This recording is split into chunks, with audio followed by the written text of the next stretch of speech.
नमस्कार students corner या YouTube चॅनलवर सर्वांचं हार्दिक स्वागत. बी.एड सी.ई.टीचं प्रॉपर आणि मोफत कोचिंग आपल्या चॅनलवरती दिलं जातं.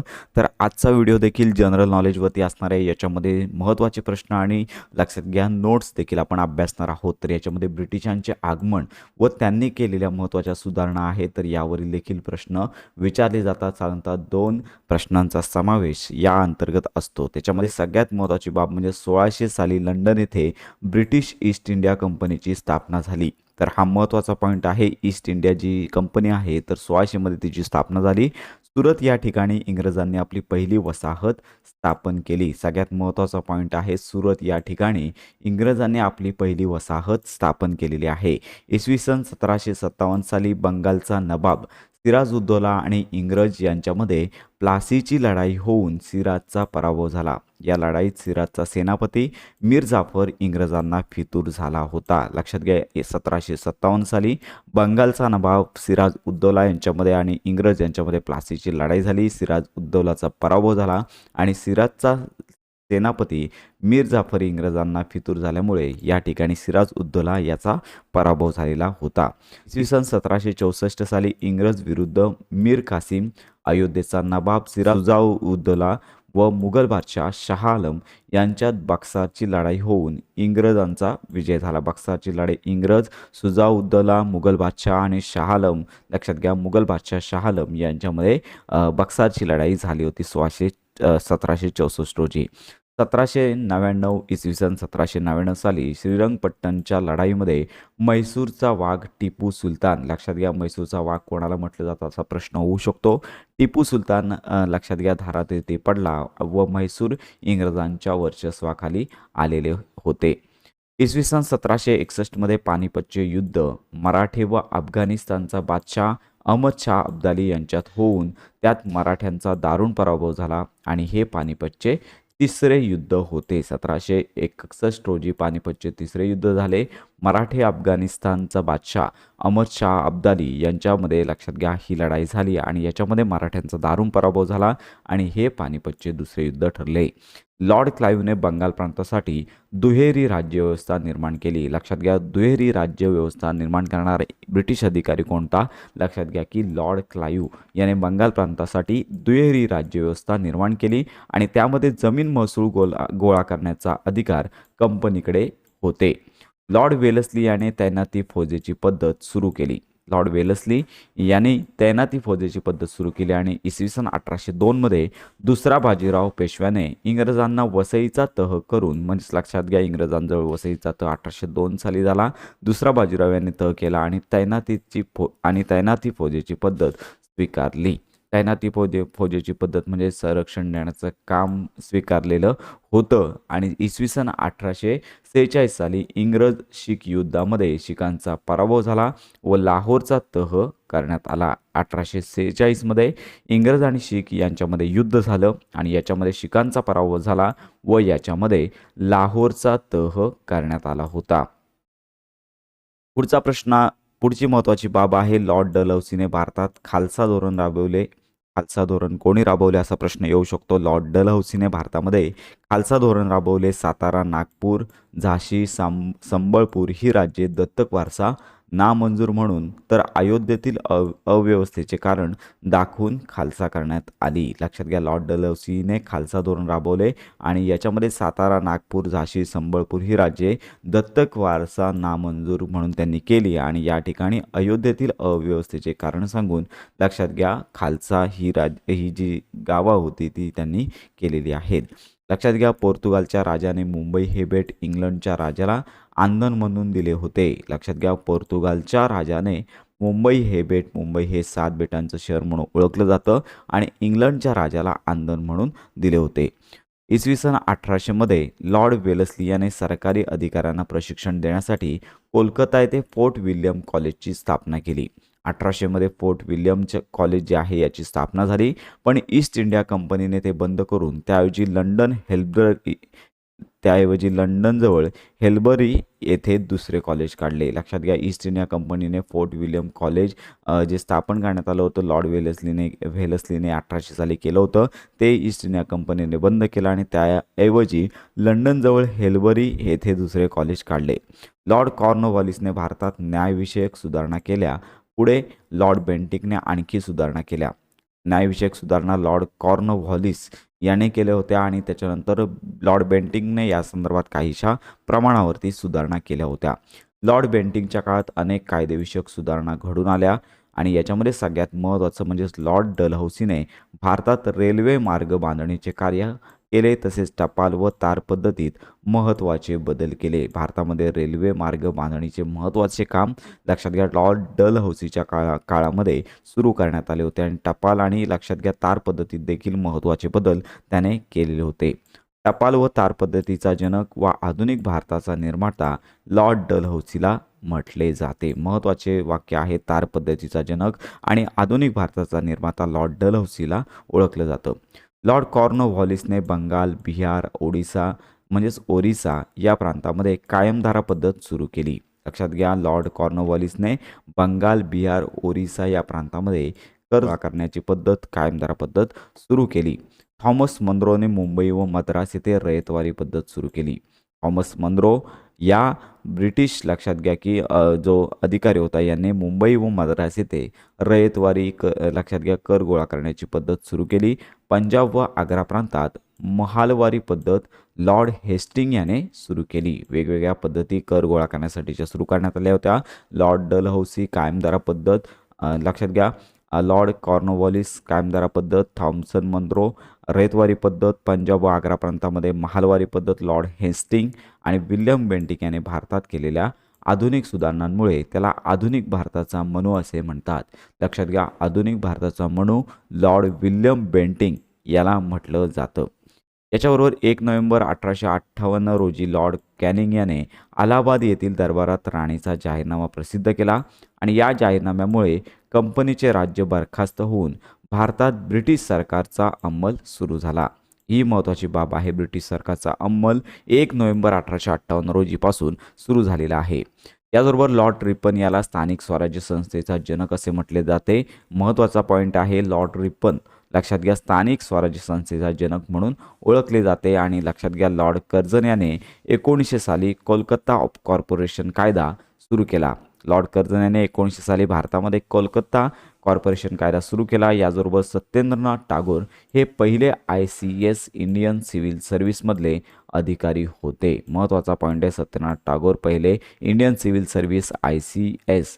लॉर्ड लिटनने देशी वृत्तपत्रांवर नियंत्रण ठेवण्यासाठी व्हर्नाक्युलर प्रेस ॲक्ट मंजूर केला. देशी जे वर्तमानपत्र आहेत तर यांच्यावर कंट्रोल ठेवण्यासाठी व्हर्नाक्युलर प्रेस ॲक्ट लॉर्ड लक्षात घ्या लिटनने मंजूर केला आणि हा जाचक कायदा पुढे लॉर्ड रिपनने मागे घेतलेला होता. त्यानंतर लॉर्ड कर्झनने वृत्तपत्रांवर नियंत्रण टाकणारा नवीन कायदा संमत केला. लक्षात घ्या, पहिला देशी वृत्तपत्रांवर नियंत्रण करण्यासाठी vernacular press act Lord Lytton आणि हा जाचक कायदा लॉर्ड रिपनने लक्षात घ्या मागे घेतला आणि त्यानंतर लॉर्ड कर्झनने वृत्तपत्रांवर नियंत्रण टाकणारा नवीन कायदा केला. ब्रिटिश राजवटीमुळे भारतात अर्थव्यवस्था उद्ध्वस्त झाली. हस्तव्यवसाय कुशल कारागिरांचा ऱ्हास झाला आणि दारिद्र्य वाढले, याचा सगळ्यांना परिचय आहे. तर अशा प्रकारे भारतामध्ये ब्रिटिशांचं ज्यावेळी आगमन झालं त्यावेळी नवनवे बदल किंवा या प्रकारच्या महत्त्वाच्या घटना घडल्या. तर अशा प्रकारच्या आपल्याला जनरल नॉलेजमध्ये ही माहिती घेता येणार आहे. चला तर यावर आधारित प्रश्न सराव आपण पाहूया. तर लंडन येथे पहिला प्रश्न, ब्रिटिश इंडिया कंपनीची ईस्ट इंडिया जी कंपनी आहे तर हिची स्थापना कधी झाली? 1800 साली, 1500 साली, 1700 साली की 1600 साली? तर या प्रश्नाचं अचूक उत्तर आपण यापूर्वीच पाहिलेलं आहे. तर ब्रिटिश ईस्ट इंडिया कंपनी आहे याची स्थापना इसवी सन 1600 साली लक्षात घ्या 31 डिसेंबर 1600 रोजी राणी एलिझाबेथ जी आहे तर हिने ईस्ट इंडिया कंपनीकडील जी कंपनी आहे तर लक्षात घ्या की 16व्या शतकाच्या अगदी शेवटच्या दिवशी ही जी लक्षात घ्या ईस्ट इंडिया कंपनी आहे ती स्थापन झालेली आहे. तर अशा प्रकारे ही महत्त्वाची माहिती आहे. याच्यानंतर पुढचा प्रश्न आहे, इंग्रजांनी लक्षात घ्या की पुढचा प्रश्न आहे, इंग्रजांनी भारतात पहिली वसाहत व्यापार, लक्षात घ्या व्यापारी वसाहत कोठे स्थापन केली? तर लक्षात घ्या याच्यामध्ये कोलकाता, सुरत, मद्रास किंवा मुंबई. आन्सर आहे सुरत. मुघल सम्राट जहांगीराच्या परवानगीने इंग्रजांनी आपली पहिली वखार, लक्षात घ्या, या ठिकाणी स्थापन केलेली होती. याच्यानंतर लक्षात घ्या पुढचा प्रश्न आहे 1757च्या प्लासीच्या लढाईमध्ये सिराज उद्दौला यांचा पराभव कोणी केला? फ्रेंच सैन्य, त्याचबरोबर पोर्तुगीज सैन्य, इंग्रज सैन्य आणि डच सैन्य. तर याचा उत्तर आपण पाहिलंच आहे. तर याचा अचूक उत्तर आहे इंग्रज सैन्य. रॉबर्ट क्लाईव्हच्या नेतृत्वाखाली इंग्रजांनी ही लढाई जिंकून भारतामध्ये, लक्षात घ्या, ब्रिटिश सत्तेचा पाया घातलेला आहे. याच्यानंतर लक्षात घ्या पुढचा महत्त्वाचा प्रश्न, लक्षात घ्या की प्लासीच्या लढाईमध्ये सिराजुद्दौलाचा कोणता सेनापती इंग्रजांना फितूर झाला होता? लक्षात घ्या हैदर अली, मीर कासिम, शुजाउद्दौला, त्यानंतर मीर जाफर. तर याचा अचूक उत्तर आहे मीर जाफर. तर लक्षात घ्या मीर जाफरने नवाब होण्याच्या लालसेपोटी ऐन युद्धात आपली फौज बाजूला ठेवून, लक्षात घ्या की इंग्रजांना हा सेनापती मीर जाफर फितूर झाला होता. त्याच्यामुळे लक्षात घ्या की सिराजुद्दौला यांचा लढाईमध्ये पराभव झालेला आहे. याच्यानंतर पुढचा प्रश्न आहे इसवी सन 1764मध्ये झालेली बक्सारची लढाई खालीलपैकी कोणाकोणामध्ये झाली? इंग्रज व टिपू सुलतान, इंग्रज विरुद्ध शीख, त्यानंतर इंग्रज विरुद्ध मीर कासिम, शुजाउद्दौला व शाह आलम, इंग्रज विरुद्ध मराठे. तर याचं अचूक उत्तर आहे इंग्रज विरुद्ध मीर कासिम. आणि त्याच्यानंतर लक्षात घ्या शुजाउद्दौला आणि त्याचबरोबर लक्षात घ्या की या 3 भारतीय संस्थांचा एकत्र फौजेचा लक्षात घ्या सत्तांचा एकत्र फौजेचा सामना इंग्रजांशी होता. तर याच्यानंतर लक्षात घ्या म्हैसूरचा वाघ म्हणून ओळखला जाणारा टिपू सुलतान कोणत्या लढाईमध्ये धारातीर्थी पडलेला आहे? तर याच्यामध्ये लक्षात घ्या प्लासीची लढाई, त्याचबरोबर श्रीरंगपट्टणची लढाई, त्यानंतर पानिपतची लढाई, बक्सारची लढाई. तर याचा अचूक उत्तर आहे लक्षात घ्या श्रीरंगपट्टणची लढाई. तर याच्यामध्ये 1799मध्ये श्रीरंगपट्टण येथे झालेल्या चौथ्या युद्धामध्ये, लक्षात घ्या म्हैसूरचं जे युद्ध आहे, तर याच्यामध्ये टिपू सुलतान याचा पराभव झालेला आहे. त्याच्यानंतर पुढचा प्रश्न आहे महत्त्वाचा प्रश्न आहे पहा.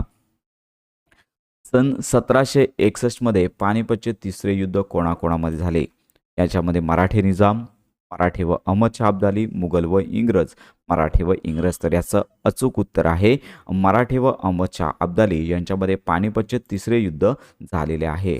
अफगाणचा आक्रमणकारी अब्दाली आणि मराठे यांच्यामध्ये ऐतिहासिक युद्धामध्ये, लक्षात घ्या, मराठ्यांचा पराभव झाला आणि त्याच्यानंतर ब्रिटिशांचं जे आहे अहमद शाह अब्दाली यांचा विजय झालेला होता. पुढचा प्रश्न आहे बंगाल प्रांतात दुहेरी राज्यव्यवस्था कोणी अंमलात आणली? याच्यामध्ये लक्षात घ्या Lord Clive, Lord Wellesley, Lord Dalhousie, Lord Curzon. तर आपण पाहिलेलंच आहे. याचं अचूक उत्तर आहे लॉर्ड क्लाईव्ह याने महसूल गोळा करण्याचे अधिकार कंपनीकडे आणि प्रशासनाकडे, जे नवाब आहेत यांच्याकडे ठेवले आणि दुहेरी राज्यव्यवस्था निर्माण केलेली होती. 9वा प्रश्न आहे तैनाती फौज आहे, लक्षात घ्या ती तैनाती फौज सुरू करण्याची पद्धत कोणी सुरू केली? Lord Ripon, Lord Wellesley, Lord Canning, Lord Cornwallis. तर याचं अचूक उत्तर आहे लॉर्ड वेलस्ली यांनी राजांना लष्करी संरक्षण देऊन इंग्रजांचे मांडलिक बनण्यासाठी, वेलस्ली आहे तर यांनी, लक्षात घ्या, यासाठी तैनाती फौज देण्याची पद्धत सुरू केली होती. त्याचबरोबर लक्षात घ्या पुढचा महत्त्वाचा प्रश्न म्हणजे 1802मध्ये कोणत्या मराठा पेशव्याने इंग्रजांशी वसईचा तह करून तैनाती फौज स्वीकारली? दुसरा बाजीराव पेशवा, माधवराव पेशवा, नारायणराव पेशवे, नानासाहेब पेशवे. तर याचं अचूक उत्तर आहे दुसरा बाजीराव पेशवा. याच्यानंतर पुढचा महत्त्वाचा प्रश्न आहे 1846 साली इंग्रज आणि शीख यांच्या युद्धानंतर, लक्षात घ्या की कोणता तह होऊन पंजाबवर इंग्रजांचे वर्चस्व निर्माण झाले? अमृतसरचा तह, पुरंदरचा तह, लाहोरचा तह, सालबाईचा तह. तर याचं अचूक उत्तर आहे लाहोरचा तह झाल्याने, लक्षात घ्या की पहिले इंग्रज आणि शीख युद्ध लाहोरच्या तहाने इंग्रजांनी पंजाबमध्ये, लक्षात घ्या, इंग्रजांचे वर्चस्व निर्माण झाले, इंग्रजांचा विजय झाला आणि त्यामुळेच याचं अचूक उत्तर आहे लाहोरचा तह. याच्यानंतर पुढचा महत्त्वाचा प्रश्न आहे की खालसा धोरण, लक्षात घ्या, राबवून अनेक संस्थाने कोणी ताब्यात घेतली? लक्षात घ्या Lord Ripon, Lord Clive, Lord Bentinck, Lord Dalhousie. तर आपण याचं उत्तर पाहिलं होतं की खालसा धोरण राबवून अनेक संस्थाने ताब्यात घेण्याचं काम लॉर्ड डलहौसी याने केलेलं होतं. याच्यानंतर लॉर्ड डलहौसीने खालसा केलेले भारतातील पहिले संस्थान कोणते हे तुम्हाला पाहायचं आहे. तर याच्यामध्ये नागपूर, सातारा, त्यानंतर संबळपूर, नंतर झाशीची राणी. तर याचं अचूक उत्तर आहे सातारा. तर 1848मध्ये शाहू महाराजांचे वारसदार आपते वारले तेव्हा लॉर्ड डलहौसीने हे पहिले संस्थान खालसा केलेले होते. तर याच्यानंतर पुढचा प्रश्न आहे, पोर्तुगालच्या राजाने इंग्लंडच्या राजाला कोणते भारतीय शहर आंदण म्हणून दिले होते. तर याचं अचूक उत्तर आपण पाहिलेच आहे की मुंबई हे शहर जे आहे तर हे इंग्लंडचा जो राजा आहे चार्ल्स दुसरा आणि पोर्तुगालची राजकन्या कॅथरीन यांच्या लग्नामध्ये लक्षात घ्या की इंग्लंडचा राजाला पोर्तुगालच्या राजाने मुंबई हे शहर आंदण म्हणून भेट दिले होते. प्रशासकीय अधिकाऱ्यांना प्रशिक्षण देण्यासाठी फोर्ट विल्यम कॉलेज कोठे सुरू करण्यात आले. सर्वप्रथम हे जे कॉलेज आहे कोलकाता, मद्रास, मुंबई, लंडन. सर्वप्रथम लक्षात घ्या हे कॉलेज 1800मध्ये लक्षात घ्या की कोलकाता या ठिकाणी लॉर्ड वेलस्ली याने हे कॉलेज लक्षात घ्या सुरू केलं होतं. आणि लक्षात घ्या की हे कॉलेज फोर्ट विल्यम हे कॉलेज कलकत्तामध्ये सुरू करण्यात आलं होतं आणि त्याच्यानंतर हे पुन्हा याची जे ठिकाण आहे तर ते पुन्हा लंडनमध्ये नेण्यात आलं होतं. लवकर प्रश्न क्रमांक 16, भारतात नोकरशाहीची आणि न्यायविषयक सुधारणांची सुरुवात कोणी केली. तर Lord Cornwallis, Lord Curzon, Lord Wellesley, Lord Dalhousie. तर याचं अचूक उत्तर आहे लॉर्ड कॉर्नवॉलिस याने न्यायविषयक सुधारणांची सुरुवात सुरू केली. टपाल व तार यंत्रणेचा जनक कोणाला म्हटलं जातं. तर याच्यामध्ये पाहू शकता की Lord Lytton, Lord Dalhousie, Lord Bentinck, Lord Canning. तर याचं अचूक उत्तर आहे लॉर्ड डलहौसी. 1854मध्ये पोस्ट ऑफिस ॲक्ट मंजूर करून त्याने आधुनिक टपाल व्यवस्था लक्षात घ्या टपाल आणि तार व्यवस्था सुरू केली आणि त्याच्यामुळे त्याला या यंत्रणेचा जनक म्हटले जाते. आधुनिक भारताचा निर्माता असं कोणाला म्हटलं जातं. तर लक्षात घ्या Lord Ripon, Lord Bentinck, Raja Rammohan Roy, त्यानंतर लॉर्ड डलहौसी. तर याचं अचूक उत्तर आहे लॉर्ड डलहौसी. कारण का रेल्वे, टपाल, रस्ते आणि सार्वजनिक बांधकाम विभाग यामध्ये त्याने अनेक बदल भारतामध्ये घडवून आणले आणि त्यामुळे आधुनिक भारताचा निर्माता लॉर्ड डलहौसी याला म्हटलं जातं. प्रश्न 19वा याच्यामध्ये लक्षात घ्या की बंगाल, बिहार, ओरिसा प्रांतात कायमधारा पद्धत म्हणजेच लक्षात घ्या की कर वसूल करण्याची महसूल पद्धत कोणी सुरू केली. याच्यामध्ये Thomas Munro, Lord Cornwallis, Lord Hastings, त्यानंतर लॉर्ड डलहौसी. तर याचं अचूक उत्तर आहे लॉर्ड कॉर्नवॉलिस. तर याच्यामध्ये 1793मध्ये त्याने जमीनदाराशी करारनामा करून लक्षात घ्या बंगाल, बिहार, ओरिसा प्रांतामध्ये कायमधारा पद्धत सुरू केली होती. याचबरोबर लक्षात घ्या पुढचा प्रश्न आहे मुंबई, मद्रास इलाक्यात रयतवारी पद्धती कोणी सुरू केली. Lord Curzon, Thomas Munro, Lord Ripon, Lord Bentinck. तर या चारपैकी अचूक उत्तर आहे थॉमस मनरो. तर थॉमस मनरोने थेट शेतकऱ्यांशी रयतेशी करार करून रयतवारी पद्धत सुरू केली होती. प्रश्न 21वा, पंजाब व आग्रा प्रांतात महसूल वसुलीसाठी कोणती पद्धत वापरली जात असे. दुहेरी व्यवस्था, महालवारी, रयतवारी, कायमधारा पद्धत. तर यापैकी अचूक उत्तर आहे महालवारी पद्धत. गावाच्या समुदायाला महाल असे म्हणतात आणि याच्यानुसारच पंजाब व आग्रा या प्रांतामध्ये महसूल वसुलीसाठी ही पद्धत राबवण्यात आली होती. तर यानंतर लक्षात घ्या 22वा प्रश्न आहे सतीबंदीचा कायदा आणि इतर समाज सुधारणेमध्ये कोणाला आधुनिक भारताचा मनू म्हटलं जातं. तर याच्यामध्ये William Bentinck, Lord Canning, Lord Ripon, Lord Dalhousie. तर याचं अचूक उत्तर आहे विल्यम बेंटिक. 23वा प्रश्न 1857 लक्षात घ्या 1857च्या उठावानंतर 1 नोव्हेंबर 1858 रोजी कोणाचा जाहीरनामा प्रसिद्ध झाला. याच्यामध्ये किंग जॉर्ज, त्यानंतर लॉर्ड डलहौसी, लॉर्ड माउंटबॅटन, राणी व्हिक्टोरिया. तर लक्षात घ्या राणी व्हिक्टोरिया यांचा जाहीरनामा प्रसिद्ध झाला आणि या जाहीरनाम्यामुळे कंपनीचे भारतामध्ये लक्षात घ्या कंपनीची सत्ता संपुष्टात येऊन भारतामध्ये थेट ब्रिटिश सत्तेने कारभार पाहण्यास सुरुवात केली होती. 24 राणीचा जाहीरनामा कोठील दरबारात वाचून दाखवण्यात आला. हा देखील महत्त्वाचा प्रश्न आहे. कोलकाता, अलाहाबाद, दिल्ली, पुणे. तर याचं अचूक उत्तर आहे अलाहाबाद. तर लक्षात घ्या लॉर्ड कॅनिंगने अलाहाबाद येथील दरबारामध्ये राणीचा जाहीरनामा आहे तो वाचून दाखवला होता. याबरोबर स्थानिक स्वराज्य संस्थांचा जनक कोणाला म्हटलं जातं? याच्यामध्ये सगळ्यात महत्त्वाचा प्रश्न आहे. याच्यामध्ये Lord Lytton, Lord Dalhousie, Lord Curzon, Lord Ripon. तर या प्रश्नाचं अचूक उत्तर आहे लॉर्ड रिपन. तर यांनी 1882 मध्ये स्थानिक स्वराज्य संस्थांना स्वायत्त देणारा महत्त्वाचा निर्णय घेतला आणि यामुळे स्थानिक स्वराज्य संस्थेचा जनक, father of local self government, तर यासाठी लॉर्ड रिपन यांना म्हटलं जातं. याचबरोबर भारताचे पहिले ICS अधिकारी होण्याचा मान कोणी मिळवला? तर याचं अचूक उत्तर आहे, लक्षात घ्या की याच्यामध्ये सत्येंद्रनाथ टागोर, दादाभाई नौरोजी, सुरेंद्रनाथ बॅनर्जी, सुभाषचंद्र बोस. अचूक उत्तर आहे सत्येंद्रनाथ टागोर. रवींद्रनाथ टागोर यांचे बंधू सत्येंद्रनाथ 1863 मध्ये ही परीक्षा उत्तीर्ण होणारे पहिले भारतीय ठरले. 1878चा व्हर्नाक्युलर प्रेस ॲक्ट वृत्तपत्र कायदा कोणी निर्माण केला? Lord Lytton, Lord Dalhousie, Lord Curzon, Lord Ripon. तर या प्रश्नाचं अचूक उत्तर आहे लॉर्ड लिटन. तर भारतीय भाषांमधील वृत्तपत्रांमध्ये मुस्कटदाबी म्हणजेच लक्षात घ्या की अनेक क्रांतिकारी विचार येऊ नये यासाठी यावर नियंत्रण ठेवण्यासाठी लक्षात घ्या हा कायदा लागू केला होता. लॉर्ड लिटनने वृत्तपत्रांवर घातलेली बंदी कोणत्या उदारमतवादी व्हॉइसरॉयने उठवली?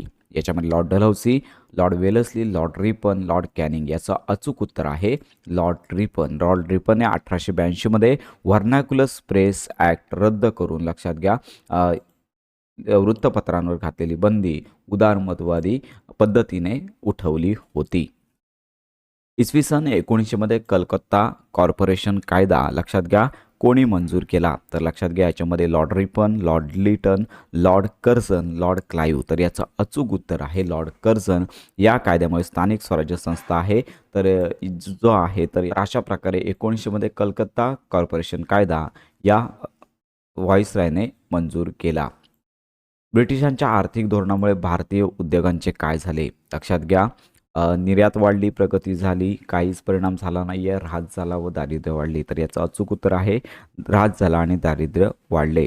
कच्चा माल नेऊन पक्का माल भारतात विकल्याने लक्षात घ्या भारतीय हस्तकला आणि इतर उद्योग असतील तर यांची हे उद्योग लयास गेले, लॉस झाला आणि याच्यामुळे लक्षात घ्या दारिद्र्य वाढलेलं होतं. तर अशा प्रकारे ब्रिटिशांचे भारतामधील आगमन यावरील आपल्याला ही टेस्ट पाहता येईल. हे अशा प्रकारे प्रश्न सराव पाहिला तर ही महत्त्वाची माहिती सर्वांपर्यंत नक्की शेअर करा. तर भेटूया पुन्हा एका नव्या व्हिडिओमध्ये. BEd CET संदर्भात खात्रीशीर माहितीसाठी आपल्या चॅनलच्या कनेक्टमध्ये राहा.